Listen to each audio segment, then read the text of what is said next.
आज आपल्याला ब्रीडरला आणून पूर्ण 2 आठवडे कंप्लीट झालेत आणि या 2 आठवड्यामध्ये आपल्या ब्रीडरनी किती वेट गेन केलंय तेच बघायचं होतं आपल्याला. आपल्याकडे काय प्रोफेशनल टूल नाही आहेत बाबा वजन करायचे, त्याच्यामुळे त्याला घातला गोणीत मस्त त्याला काटा लावला आणि उचलीलं भो. नाही बायसेपकडे फोकस ना करू, बायसेप आपला तगडाचे, पण तुम्ही काट्याकडे फोकस करा. 21 किलो 500 ग्रॅमच्या पुढंच आहे बोकड. आणि मी जेव्हा 2 आठवड्यापूर्वी बोकड आणला होता ना, त्याचं वजन काहीतरी 19 किलो 800 ग्रॅम असंच काहीतरी भरलं होतं. म्हणजे आपण म्हणू शकतो की बाबा 1.5 किलो वजन 2 आठवड्यात वाढलेलं आहे. आता मला कमेंट मध्ये नक्की सांगा की बाबा आपला प्रवास कसा चाललाय, म्हणजे काय चुकतंय का आपलं वजनामध्ये, काय असेल ते बरोबर आहे का नाहीये, नक्की कमेंट करून सांगा. आता बाबांनी आज परत नगरला आलो होतो बाबांच्या पट्टीला. बाबांची पट्टी झाली. मला आता एक अशा ठिकाणी जायचं होतं ते शेळी पालनाचं सगळं काही भेटतं. लिटरली तुम्ही काही पण मागा सगळं भेटून जातं.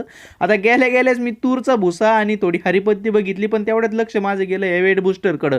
मला ते घ्यायचं होतं बरं का, पण म्हणलं आपला बोकड अजून थोडा छोटा आहे बरं का, त्याला दिलं तर काही टेन्शन नाही, म्हणजे जमतं. पण म्हणलं अजून 1 महिन्यांनी चालू करू आपण. आता बघा शेळ्यांचे पॅलेट, दूध पाजायचं निप्पल, लिटरली सगळं होतं भाऊ. आता मी काय प्रमोशन नाही करते भैयाचं, पण भैयाचा स्वभाव इतका भारी होता की विषयच नाही करायचा. भैया स्वतःहून म्हणला की तुझं नाव घेऊन जे कोणी आपल्या दुकानात खरेदी करीन ना, त्याला आपल्याकडून एक छोटंसं गिफ्ट मिळून जाईल. तर नक्की तुम्ही जवळपास कोणी बघत असले तर नक्की एकदा भेट द्या अहमदनगर ॲग्रो फीडला. आता चला भाऊ, मला निघायचं होतं घरी. प्रज्ञेची वाट बघत होतो आम्ही, पण प्रज्ञेश यायचं नावच घ्याय ना. मग दिदी म्हणली त्याला 1-2 तास लागणार आहे यायला. म्हणलं आता उशीर होईना आपल्याला. आम्ही निघालो. मग नुसतं आभाळ भोर असते नाही म्हणलं 100% कुठतरी पाऊस झाला असणार आहे. नुसतं आभाळ भोजास काय पावसाळा लागलाय. आणि नेमकी तो आपल्या शावगाव मध्ये झाला ना राव पाऊस. आता काय गावाचं अवघडच आहे.